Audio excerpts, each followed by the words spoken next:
Hello and welcome to the Arkham Sessions presented by Comics Alliance. This is the only podcast that delves into Batman the Animated Series with a psychological perspective. My name is Dr. Andrea Letamendi and I'm joined by Mr. Brian Ward. Hello there. Hi, how are you? Doing very well. I have to say that last week was a pretty fantastic episode, and it was evidenced by the fact that we got a number of people commenting on the episode, emailing us at arkhamsessions@gmail.com. Sure. And a lot of people said that there is a lot to say about Poison Ivy, but I have to be honest. Over the last week, I have not been able to stop thinking about one of the things you brought up regarding Poison Ivy, which is she a fanatic? And you had a series of criteria that was related to fanaticism. Mm-hmm. So it kind of occurs to me, you don't happen to have that list handy or right there at the top of your head, do you? I do. In fact, the list is in my brain. Okay. Like many other lists. You went to school for a long time for this kind of thing, so I totally understand. This is why I have no other skills. Okay. What was the first one on that list? Persons who are considered fanatics, again, not a psychological illness per se, but more of a personality, like a group of personality characteristics. Sure. Okay. One of the first things that you'll notice with a fanatic is that they have this very strong, unwavering conviction about their beliefs. Check. All right. What's another one? Another one is they seek to impose those beliefs onto other people, even though other people may not even want to hear about it. Okay, check. And okay, was there another one? They have a willingness to sacrifice themselves for the cause. A willingness to sacrifice themselves for the cause. They're willing to be injured, even die for the cause. Okay, all right. Give me another one. They have a very black and white kind of rigid perspective. You're either with us or against us. Good versus evil. Check. That kind of us versus them mentality. Okay. Is there another one? That's basically the gist of it. Okay, so 4 elements, 4 check marks. I guess. Where are you going? Batman is a total fanatic. Oh my gosh. Seriously, when you actually look at the 4 things that you just mentioned, Batman, whether you're talking about Batman or Bruce Wayne, what have you, the Batman persona is a fanatic on all of these levels. But based terms on of fighting crime. So what is his? We know he has a mission, right? But what are his sort of undying? Beliefs? We have talked in the past in previous episodes about his black and white rigidness, his rigidity, his inability to separate one thing from another. Like his personalities are, there is Bruce Wayne, there is Bruce, there is Batman, and never the twain shall meet. In fact, in this episode that we watched last week, that was Eternal Youth, we actually see him go from Bruce Wayne voice to Batman voice immediately, even though he's not even dressed as Batman. So there is such a rigidity there, very black and white. That one I say is an absolute check mark. He absolutely instills his beliefs of that black and white crime, good versus evil, whatever, on all of Gotham City, whether they will have it or not. He is, after all, a vigilante. He is technically illegal himself. The police are after him, all except for Commissioner Gordon, who is far more lenient because Batman is doing more good than harm. He doesn't compromise his beliefs because of the law. Like he's willing. He kind of, you can see that he has these rules that he set for himself, regardless of what the law says. Exactly. So he is actually putting those beliefs on everyone else and basically saying, number 3, you're with me or you're against me. You're either on my side as a crime fighter or you are a villain of Gotham or whatever. With the exception of maybe like a Harvey Bullock, who's clearly a good guy, except in that episode where Harvey was a potential suspect, Batman firmly believed that Harvey was a bad guy and was on the take, on the mob's take, on the payroll. And then only afterward realized he was wrong. and was willing to admit that. But for the most part, you're with me or you're against me. You're my ally or you're my foe. Then we've got what was the first one? That was... just the strong belief, strong conviction in a certain... There you go. 4 out of 4, Batman is absolutely a fanatic in Gotham City. I think that's a stretch. I think that he has some of these qualities, but not to the degree. Now, remember, fanaticism is characterized by the extreme, right? Willing to sacrifice himself was another one as well. But yes, you're right. Yes. So, which he does, which we see him do. Yeah. But again, these are, think of these characteristics as needing to be on the extreme end for someone to really meet the criteria. He dresses as a bat every night. He has got a Batmobile, a Batwing, an entire bat cave with a bat computer that talks to him. I don't know if you get any more extreme than that.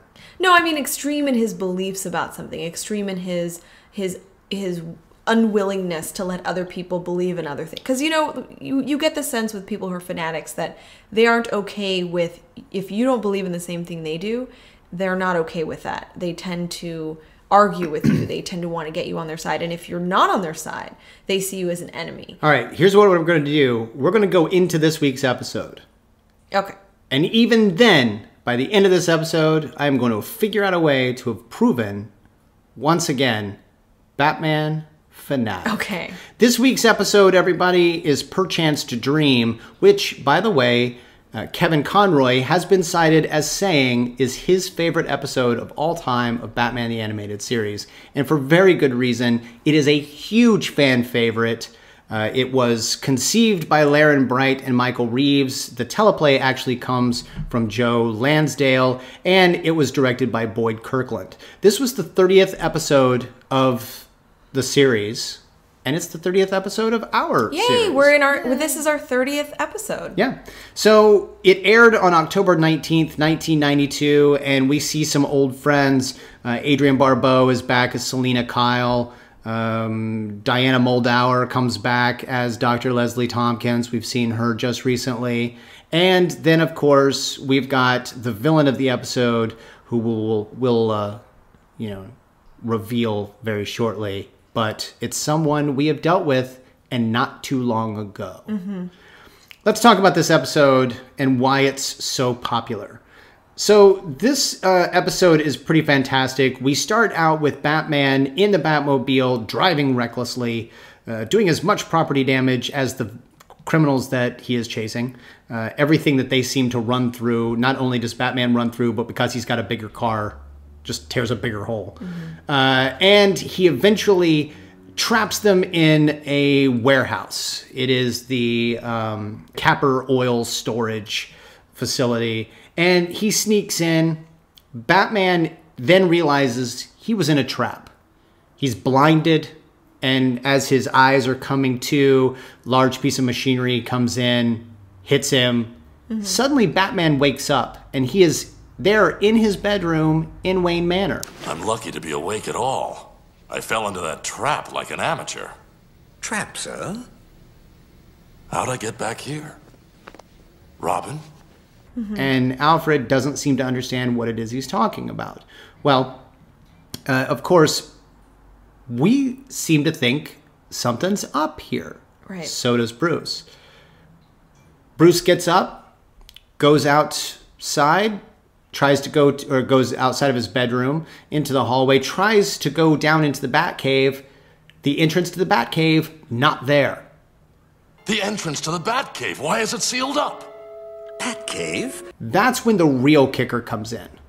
Son, you sound upset. Thomas Wayne is alive and well in Wayne Manor.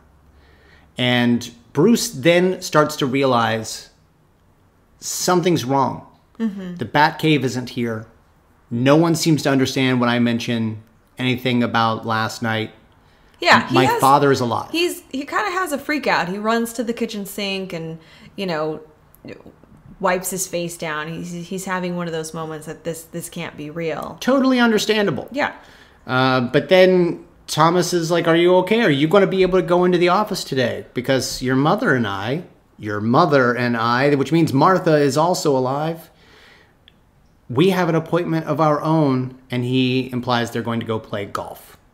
So Bruce Wayne is now in charge of Wayne Enterprises, although Alfred explains to him later that Lucius actually heads the company. Bruce is more of a figurehead. Not that he's not capable of running Wayne Enterprises. But you kind of get the sense that Bruce maybe isn't totally responsible enough to take over Wayne Enterprises yet. He's a kid who has been given everything that he's ever wanted. Yeah.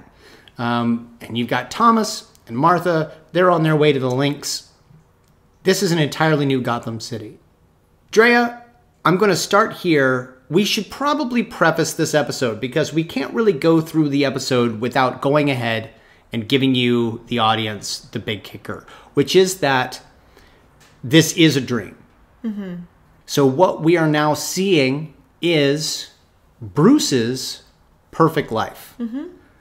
This is where I would like to interject and bring up my first point of contention with Bruce's perfect life. Bruce still lives at home with mom and dad. This is a product of his own wishes. This is what his brain has designed as far as what his perfect life would look like. And in his perfect life, he still lives at home with mom and dad. Well, I look at it like his perfect life would be one in which his parents are involved. His parents see him every day. He has a family. I mean, this is, no matter what his age is, his perfect life is that he has a family.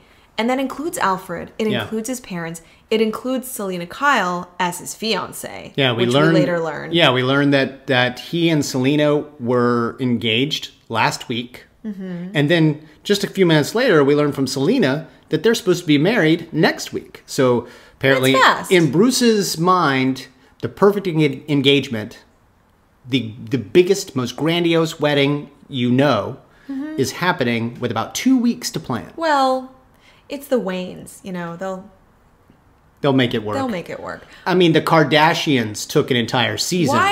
You can't even bring that in. You can't you can't contaminate our podcast.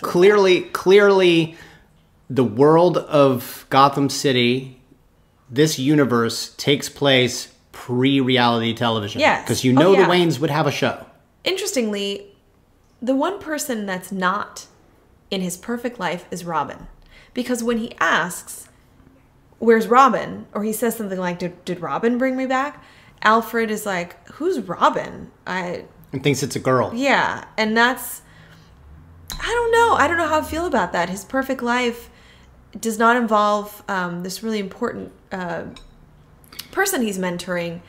But I guess it wouldn't. If the Waynes never died, then Batman would have never come across young Dick Grayson, and they would never fight crime together. I guess Dick Grayson orphaned... Yeah, there wouldn't be a sort of this healthy, appropriate relationship with Dick. Yeah. Whatever relationship would be very unhealthy and inappropriate with Dick. Well... It'd just be like, the Wayne kid has now become friends with the orphan boy from those acrobats that came to town. Yeah, so there's no Dick Grayson. We can't decide if this is a good or a bad thing for Bruce. He's very confused. But he does come to accept it. He does, not only does he accept it, he's actually thrilled by this. He comes to realize that this is actually a great thing. He is hanging out with Selina Kyle outside of Wayne Manor, and what happens? There's a jewelry heist, and Batman is there. Batman saves the day. Bruce is like, who is that guy? And Selina says they call him Batman. He just arrived a couple of weeks ago. And it's not Bruce. So who is it? I mean, this figure apparently is now there in Gotham, whether it's Bruce Wayne or not. Yeah, and he's quite good. They see this other Batman take down a jewel thief and then take down the thugs in broad daylight. And he's very public about it. And this is the first time Bruce Wayne has ever been able to see quote unquote himself, do this sort of thing. And even he is in awe of it. Yeah. He admits that he's rather fantastic. Isn't he fantastic? Actually, yeah. And there is this weird moment where Batman stops, he pauses for a moment and just kind of stares at Bruce Wayne, and they're kind of looking at each other. Yeah. It's a little eerie. But Bruce still isn't quite satisfied. He still thinks he's going a little crazy. He goes to visit his old friend, Dr. Leslie Tompkins, who we know from a previous episode because she was there to console him after his parents died. So how do they have this relationship if... Well, she was friends. Remember, she was classmates with his Thomas. father. Okay. Yeah, so she's been an old family friend for years. That makes sense. So he explains to her that he is Batman. I mean, he comes right out and says, "This is the life I lead. I don't understand what's happening, but suddenly I'm no longer Batman. Batman still exists. I'm now engaged to this woman that I've really only ever known as Catwoman, and my parents are alive. Alfred has no idea about the Batcave, what is going on. You're the only person I trust." And she says that while she's not a psychiatrist, that it's fairly clear. Everything throughout Bruce's life has been handed to him. He's never accomplished anything on his own. And that sort of guilt has gotten to him. His subconscious has created a life that seems more satisfying, where every little deed that Batman does seems valuable to him. It's called disassociation, Bruce. Drea, what are your thoughts on that diagnosis? Well, it's not a diagnosis so much as it's a symptom. I think what she's saying is, in order to see yourself as valuable, yeah, and a worthy citizen, and especially to meet up to these standards that your father has, you've created this hero. You're in this delusion. She actually says this is some delusion that you're living under. So she's not referring to dissociative identity disorder. No. She's referring to, quite simply, that phenomenon when you kind of have this, you create this break from reality, or you experience this break from reality that's certainly not grounded in anything real, but that for, in your experience, in your consciousness, you actually think it's real. So it's very much like a delusion. So the way that she describes it makes sense, but I think if we were to look at the way that he's living his life as Batman, if that, in its entirety, if that were a delusion, he would have serious mental illness. Sure. That would be considered a pretty serious condition. Meanwhile, she doesn't think it's that serious. She just sort of, gestures it away, calls it disassociation, and explains that once he finds his own pride, once he is successful and accomplishes something of his own, those delusions will vanish. Is that the case? Does that sort of thing happen? Well, no, because not necessarily, because again, if these beliefs that he has, that every night he's putting on this bat suit and driving this Batmobile and taking down all these thugs, and he has these rogues in Gotham City that he's constantly battling. If all that was a delusion, again, he would be experiencing serious mental illness. No accomplishment, no act, no sort of worthy deed that's grounded in reality would pull him out of that psychosis. Okay. And so I don't know. I think what she's saying is that, based on her interpretation of his version of Batman, so you've kind of created this like heroic figure in your head. I don't think she sees it as, you actually think you're doing this. I think she sees it as, you're daydreaming. You've created this figure. You've created this hero that you like to pretend to be. Maybe. You I don't know. That's not you. Yeah, but he seems pretty distraught. He seems distraught over the idea that he doesn't seem to know what his life is in this particular world. It's like I'm living someone else's life. I don't know anything about me anymore. Help me, Leslie. Please. I think if that guy comes into my office and is like, "Doctor, I don't understand what's going on. My parents died when I was a kid. Yeah. You consoled me. my entire enterprise has gone to funding my life as Batman. There's now a Batman out there, and it's not me. I think if that guy comes in my office, I wouldn't just be like, you kind of created a fantasy. But she does seem very, I don't know, she seems kind of blasé about it. She's very, well, again, she says she's not a psychiatrist. Yeah. So she's sort of conjecturing. I'd start referring him to one like real quick. Frankly, she should have referred him to a psychiatrist with his consent. Except that Bruce comes right out and says, Then the nightmare is over. He now thinks that she's absolutely right. Because he said that she's the only one that he trusts. He takes her word as, written in stone. The guy is delusional. He now believes it, and he embraces it. He then goes and makes a joke with Alfred. Have you found that entrance to the Batcave yet, Alfred? I'm afraid not, sir.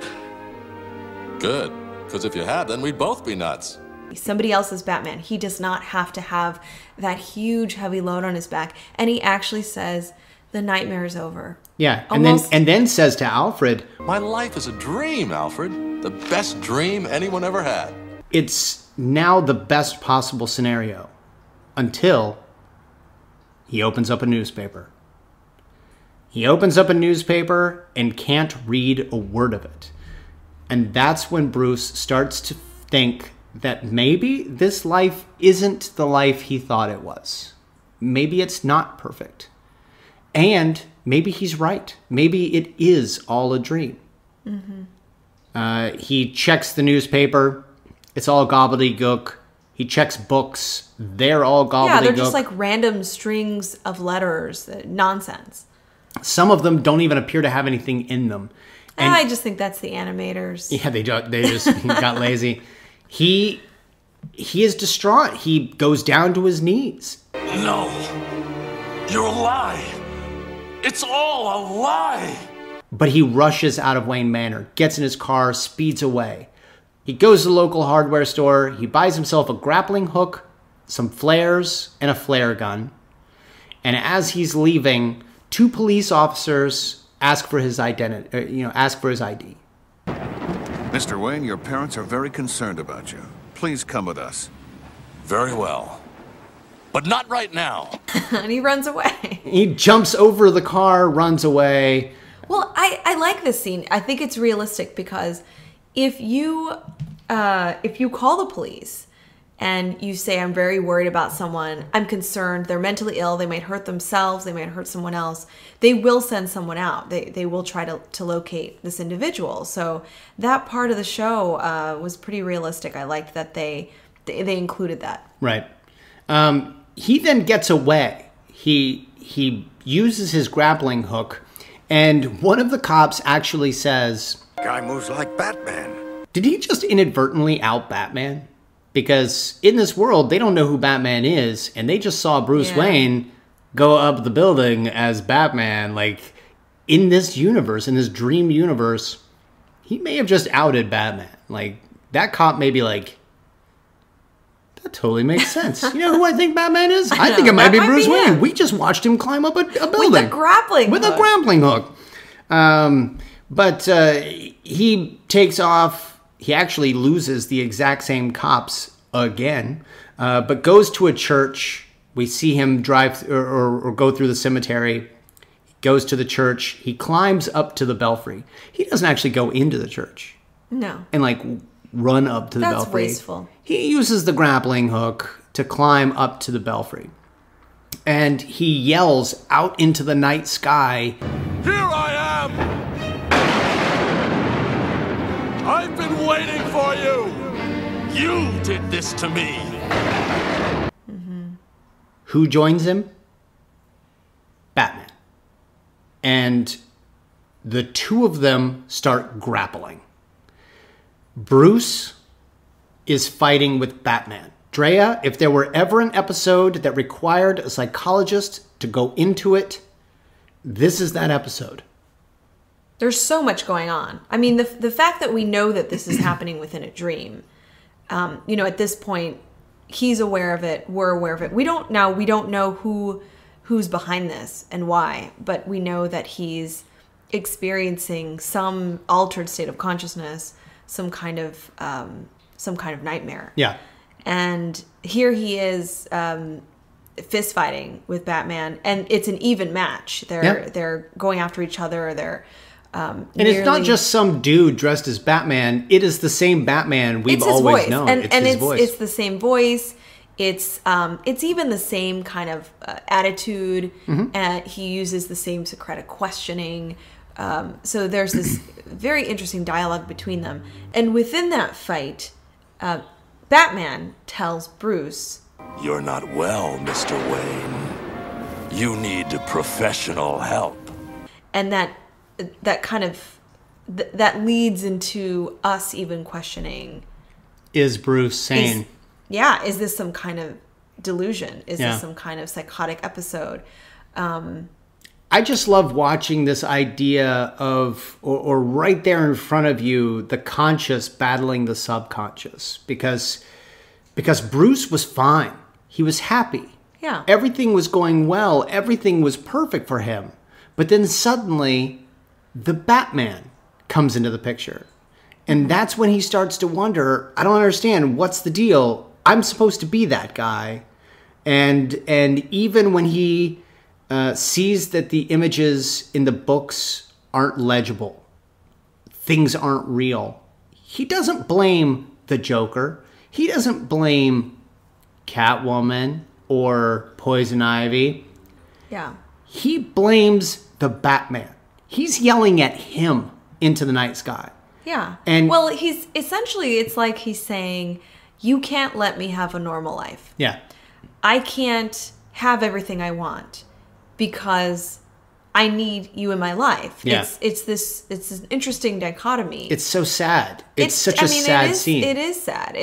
He can't have what everyone has because this part of his life, the Batman persona, the Batman mission, right? The beliefs, the values, he can't let go of it. Right. Even though, as we said, someone in this fantasy, in this dream world, someone else was Batman. Someone else is enacting all of, pretty much Batman's mission and is fairly successful at it.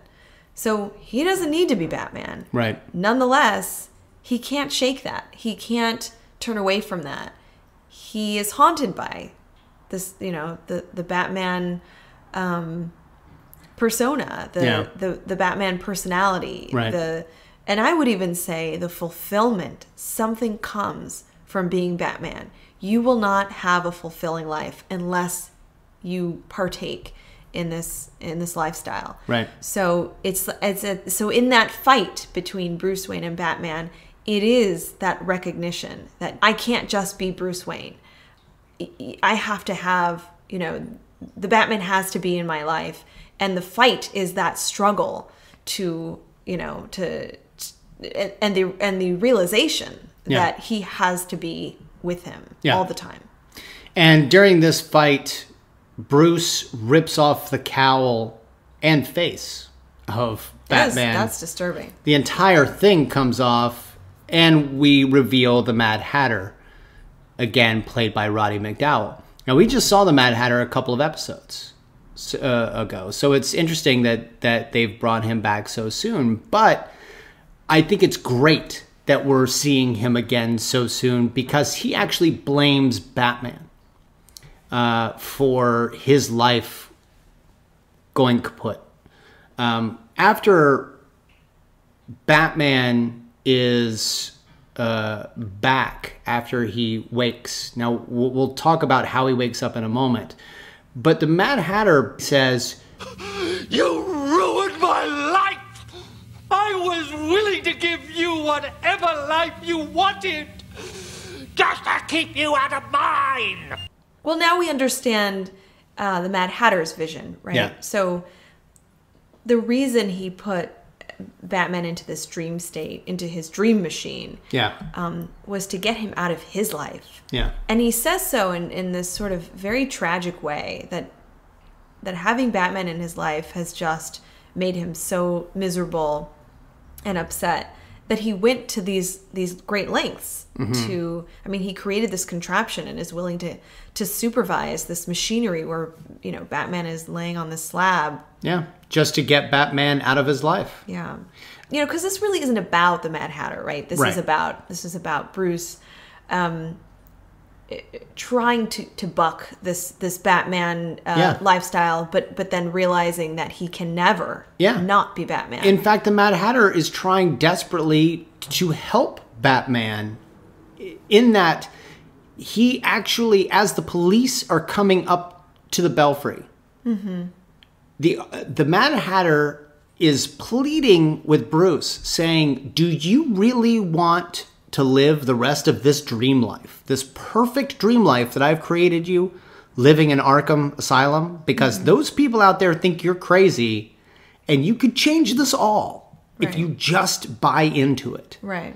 And he won't. Bruce won't buy into it. And this is actually where I think the title comes into play. The title of the episode is Perchance to Dream, which comes from the soliloquy from Hamlet, there where he's talking about to be or not to be. And that entire soliloquy I find interesting because that soliloquy is all about Hamlet trying to determine whether he wants to commit suicide. Is the life worth living? Or would it just be better for me to jump off this wall right now? And when he says the Perchance to Dream moment is actually the moment that his vision turns around, because he says something to the effect of Perchance to Dream, that's the rub. And basically what that means is I have no idea what dreams, i.e. the afterlife, might come from my jumping off of this wall. Will the afterlife, will death actually be worse than the life I'm leading right now? And by the end of that soliloquy, he is determined that it's not worth giving up the crappy life I have right now for what might be a crappier life later, or in the afterlife. Afterlife, right. So he doesn't jump. He does not commit suicide in that scene. Spoiler alert. But Bruce, after the Mad Hatter tells him that he can't get out, Bruce says, I have figured a way out. Bruce jumps. It's great kind of how they show this, because it's not traumatic and horrific. You never see him jump. Yeah, you see him his affect changes. He actually smiles and he says, I know how to get out of this. And then he turns around and you know he's headed for the ledge. He runs. Yeah, and the next thing you see is him falling, but from, you know, the perspective is he's above us and he's falling. Yeah. And you realize what he had done was he jumps to end the nightmare. Yeah. He jumps to get out of that bizarre reality that he's living. And you mentioned an interesting word there, nightmare. Mad Hatter says, what if you're wrong? Then I'll see you in your nightmares. He is becoming Batman even in that moment. Yeah, I think he's pretty convinced that the way to wake up is to jump. And it goes along with that whole you can't die in a dream. I think it goes along with what you said about Hamlet, that I would rather risk this and start something or you know, potentially experience an unpleasant afterlife or nothingness. Exactly. If this is the life that I have in front of me. Exactly. I would rather take that risk. And it also kind of gets at that myth that, you know, if you jump or attempt suicide in your dream, that you die in real life. I mean, most people know that that's a complete myth. There's no scientific basis to that. Yeah, but that Hamlet thing I've always really appreciated, because he actually comes to the conclusion that what he knows is a worse life on the other side. His parents are dead. He's not engaged to Selina Kyle. He is the Batman. what he knows is a worse life is still better than what he's got here, as far as he's concerned. He's willing to go that leap.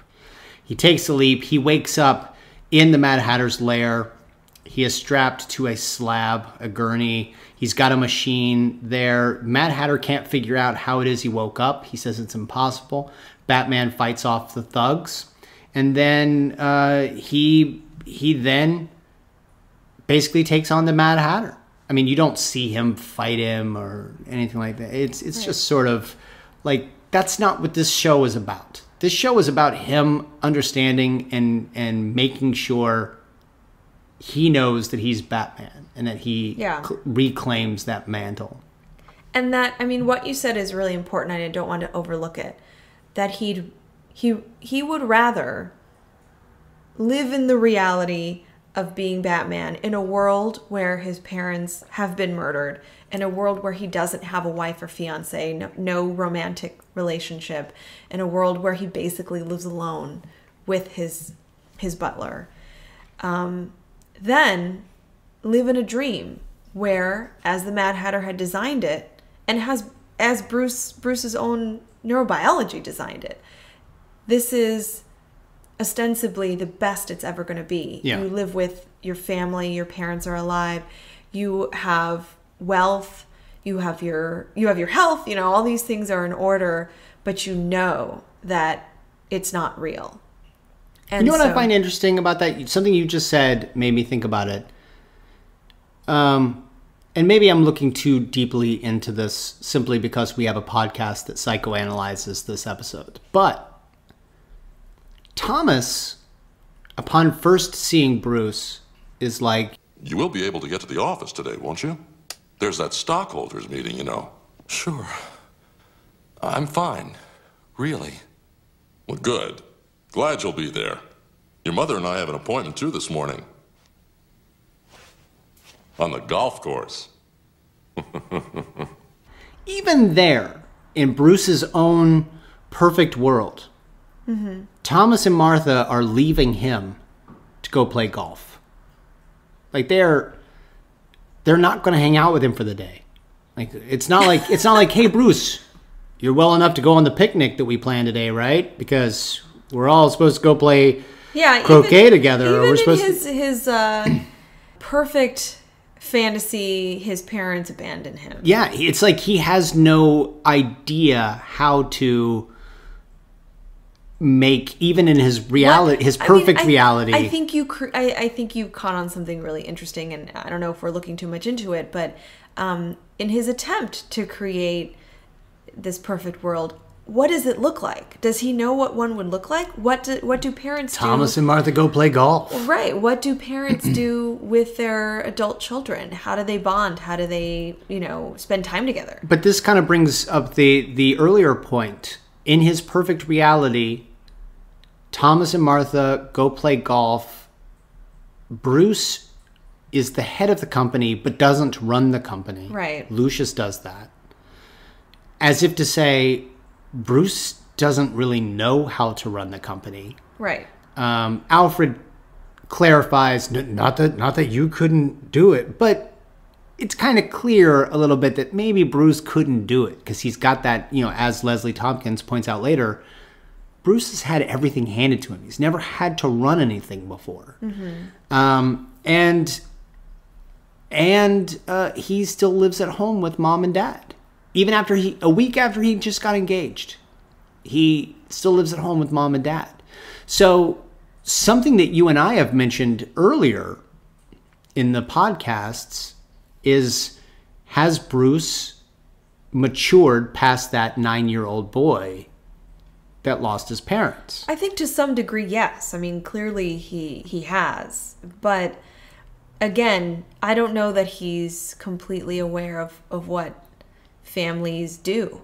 Yeah. Now he's smart enough, and he has that awareness from the media and from some connections and some relationships he's had. But no, he doesn't have a really proper, complete sense what families do and how they bond. And so, yeah, even in this perfect world he's created, it isn't quite complete. It is a little bit flawed. And I do want to transition to dreams.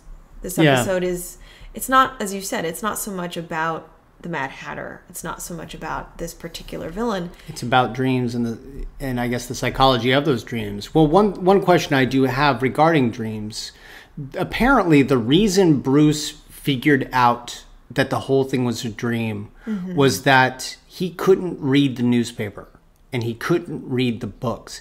And by the way, for keen-eyed observers, during the jewelry heist, when the thieves are leaving the jewelry store, you can't actually read the letters above the name of the jewelry store. It's all just a bunch of letters. So the animators were good enough to even acknowledge that in a second viewing, you should be able to put this piece together, which I really appreciate.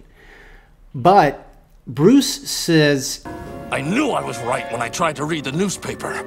The print didn't make sense. Yes. That's because reading is a function of the right side of the brain, while dreams come from the left side. It's impossible to read something in a dream. That's not entirely true. There are a couple things in this episode regarding the neurobiology of dreams that are not totally accurate. Now, that part about reading is one of those myths that while you're dreaming, you can't read anything. It just shows up as gobbledygook. Okay. You can. People have reported that they can make out letters and that they can read, but they're usually not prominent in dreams. You're not sitting down, and it's very rare. I've not spoken to anyone who sat down and in their dream have read novels.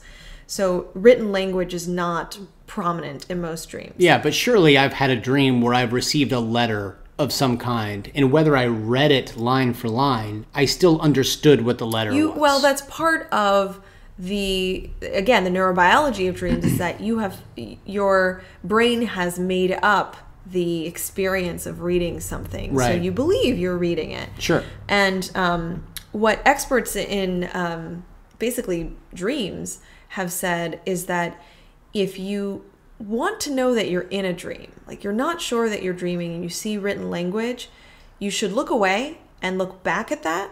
And if it's different, you are in fact in a dream. So one thing that we can learn from not so much the inability to read, but the lack of constancy of words and letters in dreams, it comes from this idea. So for example, let's say you are driving in your car and you come across a stop sign and you're unsure if this is a dream.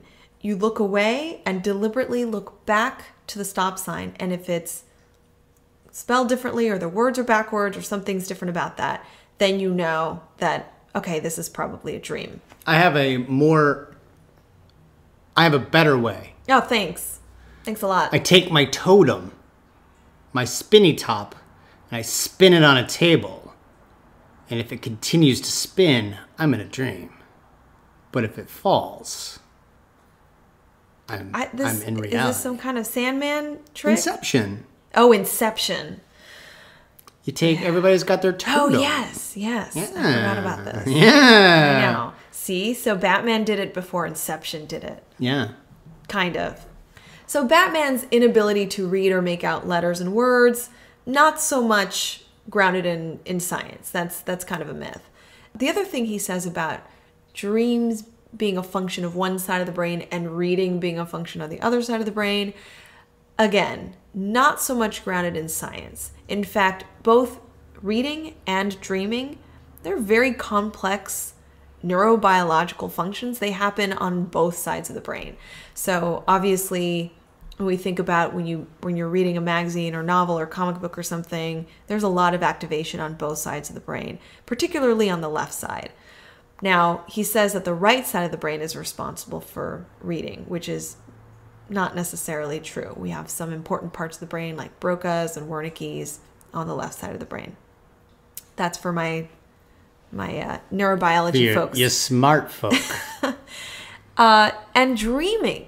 So the neurobiology of dreaming is so fascinating and very, very, I would say in the last 20, 30 years, well researched, but not completely well understood. So in fairness, you say 20 years. 1993 would have been 21 years ago. Well, so right. so at the time of making this, it's possible No. that the understanding could have been. No, at the time we knew that dreaming was not, constrained to just the left side of the brain, for instance. Now, we didn't know as much as we know now. Now we know there are so many parts of the brain that's active during dreaming, and we know that during what's considered the REM stage, rapid eye movement, that there's certain parts of the brain that increase in activity and certain parts of the brain that kind of decrease in activity. Okay. So, but pretty much across the board, there's a lot more activity in the brain during sleep and during dreaming than we ever thought possible. Let's talk about lucid dreaming specifically, because clearly this is a case of lucid dreaming where Bruce is aware within the dream that he is in a dream. Even from the beginning, it appears, because he doesn't understand why things aren't the way they should be. So let's talk about lucid dreaming a little bit. Yeah. So lucid dreaming is sometimes referred to as dreaming with secondary consciousness. That sounds eerie. That basically just means that the dreamer has self-reflective awareness, abstract thinking, volition, something called metacognition. I mean, basically that means, I know that I'm in a dream right now. Gotcha. I know that if I open that door, that thing will be there. I know that if, let's say, I jump, that's just in my dream. Nothing bad will happen to me. I know that if I try to wake myself up, I might be able to. So all these sort of things that you think about, I mean, I think it's very wild and almost Inception-like, the idea that while you're dreaming, you can sometimes control what you're doing in your dream. And in fact, some researchers are looking into this, the ability for people while they're dreaming to make decisions, to problem solve, to change certain aspects of their dreams, and even utilize lucid dreaming as a form of therapy, that for folks who have very, very bad traumatic nightmares related to real-life trauma, they're taught techniques to be able to change certain aspects of their dreams so that they're less triggering, less emotional, less traumatic for them. So basically, the entire A Nightmare on Elm Street franchise. Yes. where as long as they know they're in a dream and they control it, they can actually conquer Freddy. I didn't realize how, I don't want to say realistic, but that's essentially what I haven't seen all those films, but that's what lucid dreaming is kind of about, is at what level of control can you take? And that has implications, right, for how that impacts you emotionally based on the content of your dream. You talk about the therapeutic causes or the therapeutic uses of lucid dreaming, but how frequent are lucid dreams? Well, some people experience it more than others. So the research that has gone into it finds that it's rare. Now, I'll be clear. There's a difference between having lucid dreams, like, being aware, okay, I'm in a dream, and then being able to control what's happening in that dream. So people who are having lucid dreams still may not actually be able to control them. They may not be, it's funny, they may not be yet aware that they can control them. Gotcha. And there are certain techniques which we can talk about in which people have increased their ability to do so. A large percentage of people have experienced some form of awareness of their dreams. So most of us at some point have experienced dreams where we are, we're aware that we're dreaming. That happens, to the majority of us. However, scientists believe that a small percentage, maybe 1 to 2% of our dreams are that kind of dream, the lucid dream, where you are able to manipulate, problem solve, change things, alter the reality, right? And one of the reasons they believe that's true is that it's a completely different neurobiological state than a regular dream, where you don't have those abilities. So the way they break it down is this. There's something called the dorsolateral prefrontal cortex. So when I say prefrontal, what do you think about? Like I'm motioning to my head as if people can see this, but you're motioning to the front part of your forehead. Yes. So I'm going to say the forehead area. So it's that front upper part of your brain, and certain related regions of your brain that are active during things like when you regulate your attention, when you're it's involved in things like working memory, reasoning, logic, all that kind of complex stuff. While you're dreaming, while you're for the most part in REM sleep, that area of the brain is not as active. I mean, it's not completely inactive. It's not like you're brain dead there. There is some activity, but it's decreased activity. So that's the prefrontal area. Yeah. Okay. What's really interesting is in lucid dreaming, that part of the brain is more active than in REM sleep or in REM related dreams where you don't have, let's say, the ability to focus your attention in the dream, think logically in the dream, make decisions in the dream, and so forth.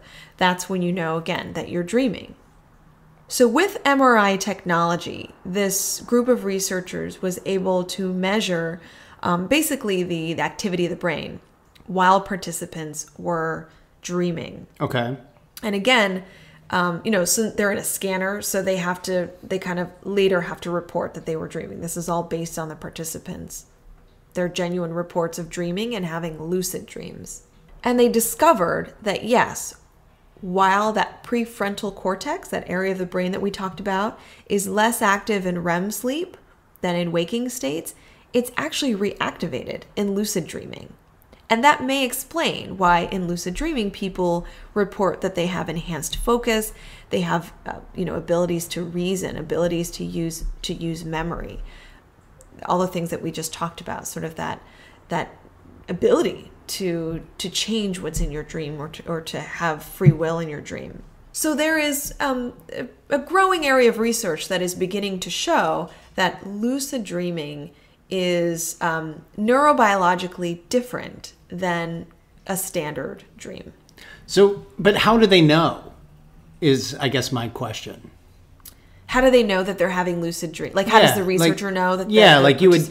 I mean, because I've done a little bit of reading on lucid dreams, and that there do actually seem to be skeptics that this even exists, because frankly, researchers have nothing else to go on but the subject's own word that they were in fact having lucid dreams. There is no machine that says this person knows they're in a dream state. Right.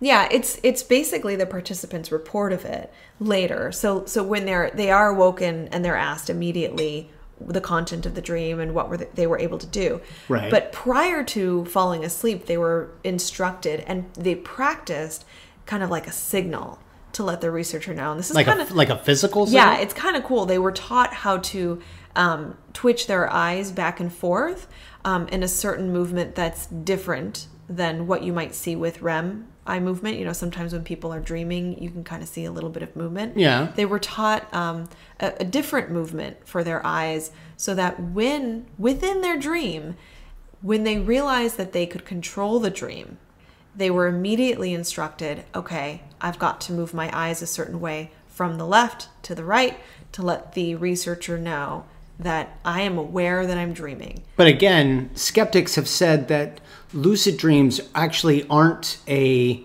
state of sleep, but of brief wakefulness. So it's potentially, they're somewhere in between and they have acknowledged, I'm kind of dreaming. I should probably twitch my eyes. Mm-hmm. Can the researchers... You can never know for sure. I mean, they do measure brain waves, and every stage, there are stages of sleep, and they're able to measure when someone is in REM sleep. But again, you can dream in other stages. We found out that dreaming can occur between stages, and it's very difficult to really pinpoint when that starts. And Yeah, we go by the participant's own report. Just like when someone says they're anxious or they're depressed or they're hearing things or say, I mean, we go by their report. So in other words, the moment that Bruce fully commits to the idea that he is in a lucid dream, he then runs, jumps off of the belfry, and then that's when he wakes up. So he has taken control, and he has determined his own fate within that dream. Yeah, and again, now that he knows he can control the dream, he's sort of empowered by that, and he has conviction that he can end the dream by ending, quote unquote, the life that he has in the dream that the Mad Hatter created for him. So research for dreams has actually come quite a long way since Freud started 100 years ago. Yeah, no, absolutely. Dreams used to be seen as, the gateway or some open door into our inner psyche, right? That dreams are representative of our turmoil, our worst fears, our secret wishes, those kinds of things. And, we know that it's not just psychological, that it's very neurobiological. And it's many scientists now in the field of neurobiology would argue that dreams do have some, they are created by a person's own, memories and experiences, but they're sort of, random firings of neurons rather than these, very deliberate, discoveries or, revealing our inner demons and wishes. Gotcha. So we've definitely changed the way in which we understand dreams. Right. But has anything like this ever, have there been any sort of experiments or anything like that from your neck of the woods that you can think of, or any declarations? Well, I think much can be gained from drawing from philosophy. We haven't done this a lot in our podcast, but there's a lot to say about what this episode really is actually about. It's not so much about Bruce's dreaming, right? Or his nightmare. I think it's more about, and you can argue with me here, but I think it's more about his decision ultimately to choose a reality that's maybe not as perfect, not as pleasurable, not as fulfilling in some ways as this dream world. And we've seen this,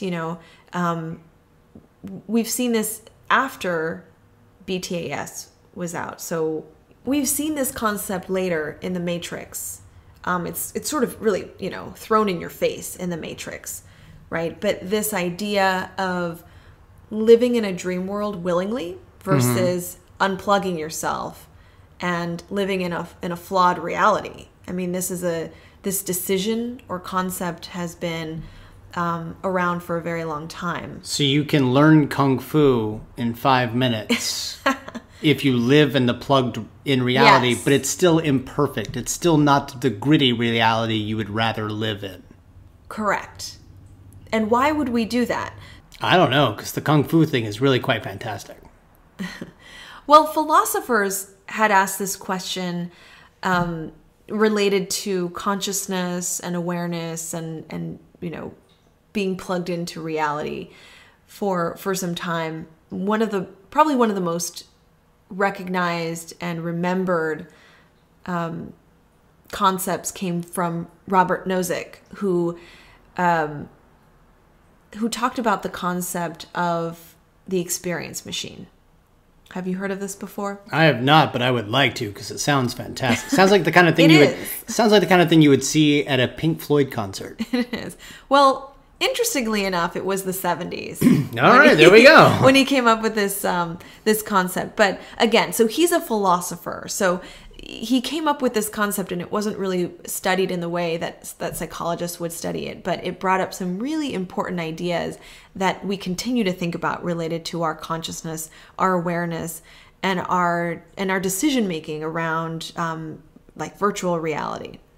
So what Nozick introduced was this thought experiment in which we ask, or you're being asked, to imagine a situation in which we would have access to this wonderful virtual reality machine. it would be capable of basically providing all of these pleasurable experiences that we would specifically desire. So we are asked, again, it's a thought experiment. So we're asked to imagine that we were offered the possibility of plugging into this machine. And physically plugging in.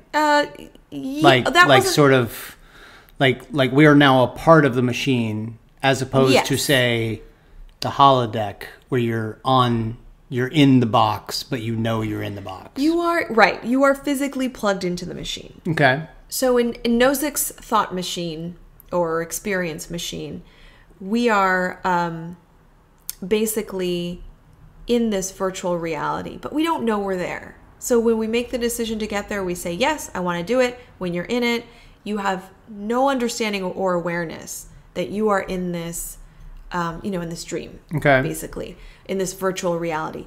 But your experiences are all of these pleasurable things that you have designed, you've come up with. Okay. So when he brings up this thought experiment, he has us realize that it may not be as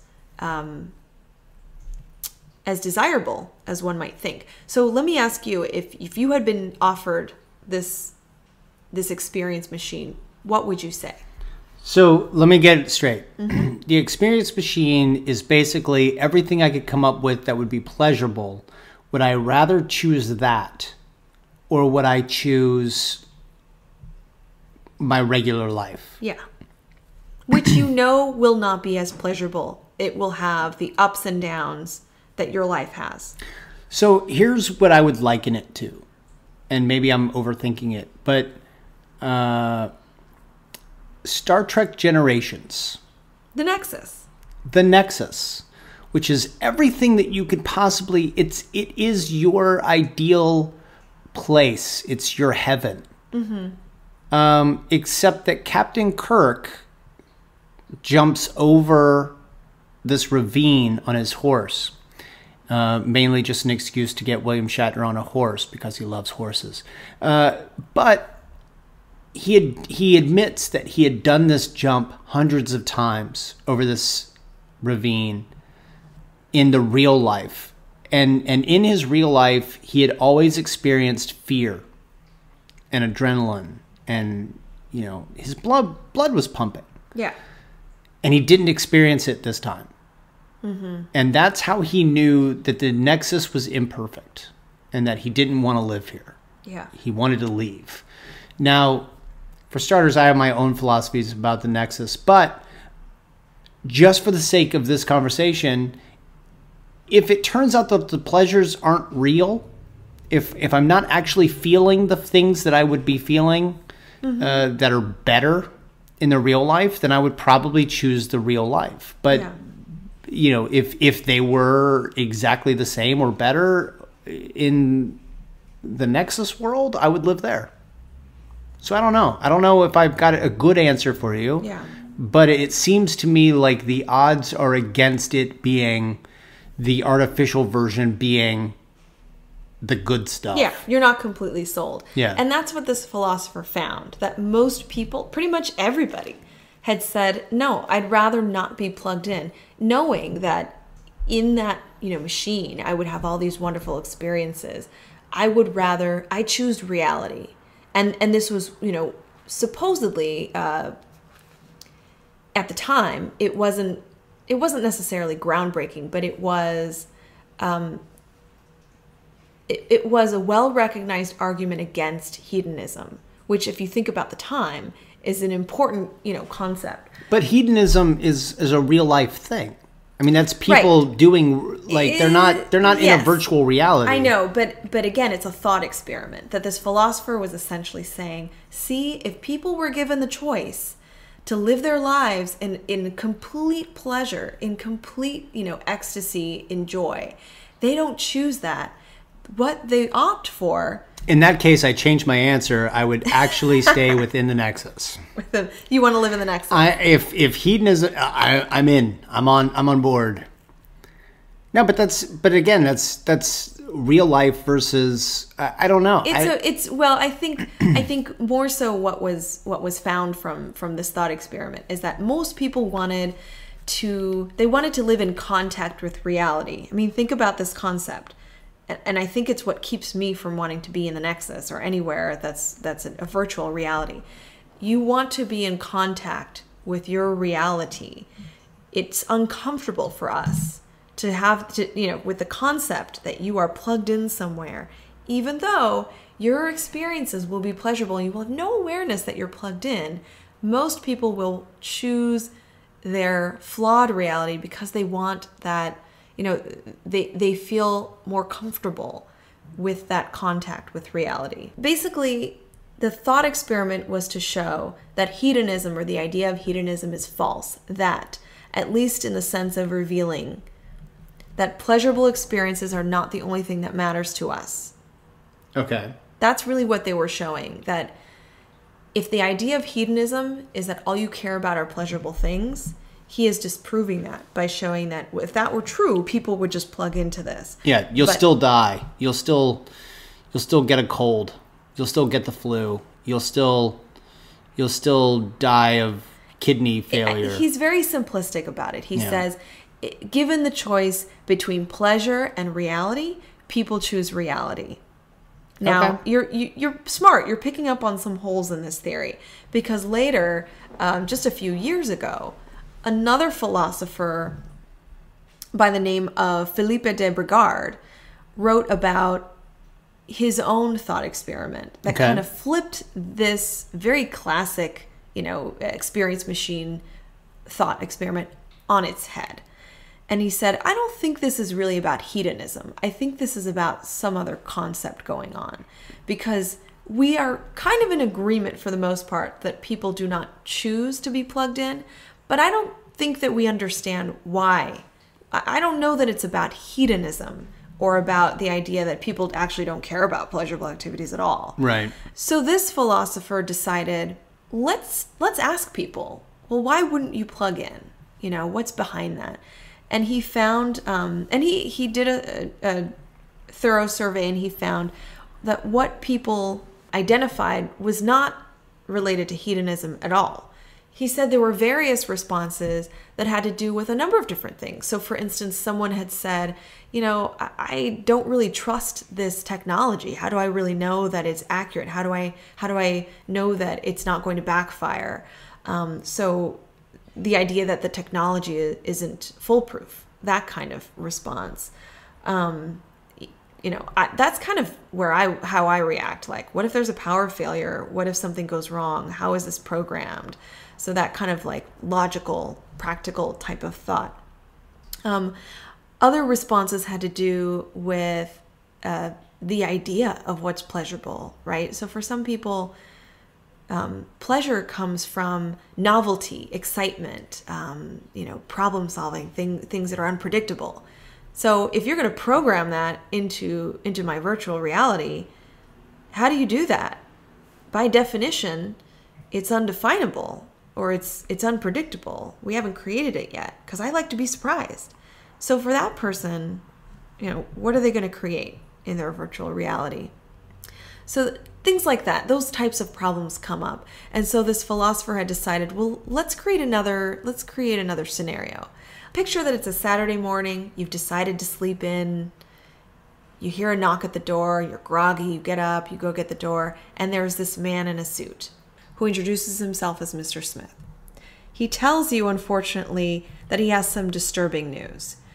This entire time, where you think you've been living your life, you've actually been plugged into a machine. So it is the Matrix. It kind of is the Matrix. Mr. Smith has come to tell you that you've... All right. He says there's been this terrible mistake. I'm sorry to inform you, you've been plugged into this machine. Now, out of courtesy, we are offering you the chance to either stay plugged into the machine or to unplug, to have the choice to be unplugged and live your life the way you normally would. Now, what would your decision be at this point? If my life was good, I'd go ahead and keep living the life I know. I mean, the idea that you don't know what is on the other side. It's just like Hamlet talking about the idea of, would unplugging myself give me a better life or a worse life than what I currently have? Right, right. If someone were to come and tell me, by the way, just so you know, we've totally forgotten and we've neglected you. You've actually been plugged into this machine this entire life that you've known. I would just stay here. Probably. Yeah. Unless there was the promise of a better life afterward. And he actually tells you, if you choose to stay plugged in, we will, reprogram this so that you'll forget that this conversation even happened. Right. Now, he adds in some other scenarios. So one scenario is the negative scenario. Let's say that this all happens and you are told, by the way, you should know that in your real life is not at all like your simulated life. You're actually a prisoner. So that's considered the negative scenario. I'm staying here. Of course. And in the positive scenario, you're told, oh, by the way, you should know that your real life is nothing like your simulated life. In fact, you are a multi-millionaire living in Monaco. I'm out. So the results of this were very different than the results of the original experience machine. They found that, now, of course, for the negative scenario, the majority of people, about 87%, said, I'm staying plugged in. I'm good to go. In the positive scenario, it was 50-50. 50% of people said they'd like to go back to reality, and 50% said they'd like to remain connected in the matrix, if you will. And there's a neutral scenario where they don't know. About 54% of the participants said they would like to go back to reality, and 46% would prefer to remain connected. And what is the percentage of adrenaline junkies or risk takers they did not look at in that group? They did not look at that, but by turning the thought experiment, the original one, on its head, they found that it's not really about people wanting to be connected to reality, and it's not so much people wanting to have even a pleasurable hedonistic life. This really is about somebody's kind of ability to decide kind of what you're saying. Like, what is my life going to be? Is it going to be familiar? Is it going to be the status quo? Am I going to have the relationships that I have now? Am I going to have the ups and downs that I have? Am I going to have all of the knowledge and the skills and the abilities that I have? Are those what makes me me, right? And those are things that people think about when they are given the option to unplug or to stay in the experience machine. So it's also the Truman Show. Oh yeah, it's kind of like the Truman Show. Yeah, I mean this concept has not been, this concept has been covered in a lot of films and TV shows, going back to the Twilight Zone and of course Star Trek. I think The Cage in the original Star Trek kind of covered this. The original pilot. Yeah, it covered this to some degree. For those that don't know, the original pilot, The Cage, involved Captain Pike being given the opportunity to have this amazing life in his mind, but in reality, he would basically be part of a menagerie. He would be he'd be one in a collection of beings from other planets and other races, but he was given the opportunity to have the perfect life with the perfect love and the perfect scenario, and he chose, no, I'm a human being, I should be free. Yeah. I'm going to conquer you. Good call. Yeah. So, to some degree, I think there is some truth to Batman's decision about, I would rather choose a life that isn't completely fulfilling, that is flawed, that involves being isolated, that, one in which my parents are dead, than this supposed dreamlike, pleasurable, perfect world. And, knowing that it's a dream, I think that's an interesting decision that he makes. And I think it's grounded in some of these beliefs that we have about our free will and our willingness to be in a flawed world, and one in which we do have, certainly we have ups, but we do have downs, and we're willing to have those experiences. You know what I think it's grounded in? What?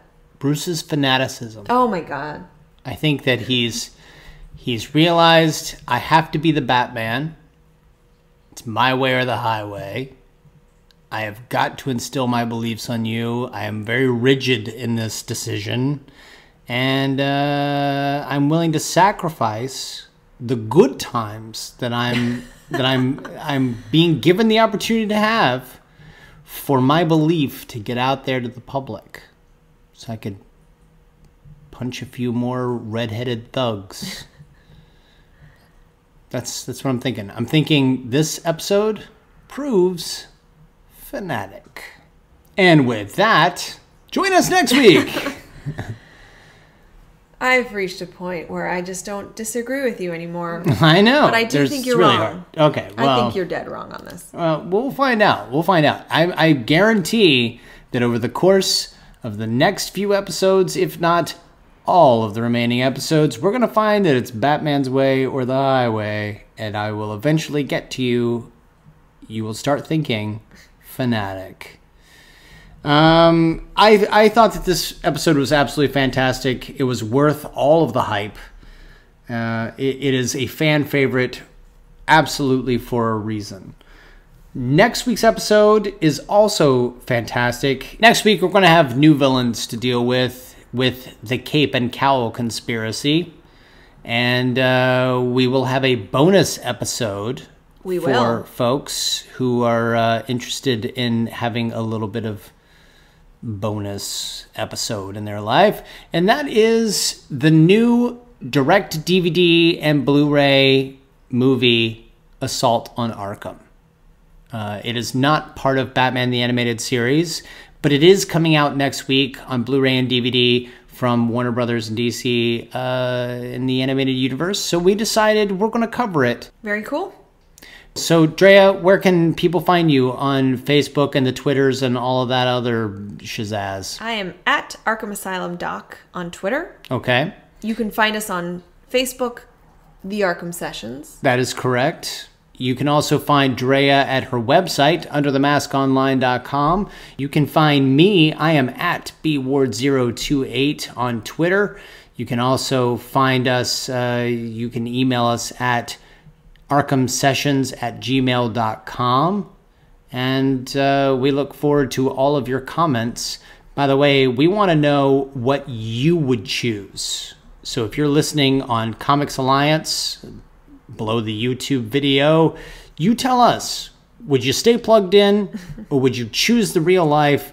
Would you go to being Batman, or would you marry Selina Kyle? We want to know what you would choose. If you're listening on iTunes, email us, arkhamsessions@gmail.com. We will reveal the results next week. Oh, it's like an actual psychological survey. I absolutely want to know what people would choose if given the opportunity to give up the cowl. Would they choose it? So let us know what you think. Looking forward to that. Until then, I'm Brian Ward. I'm Dr. Andrea Letamendi. And we are The Arkham Sessions.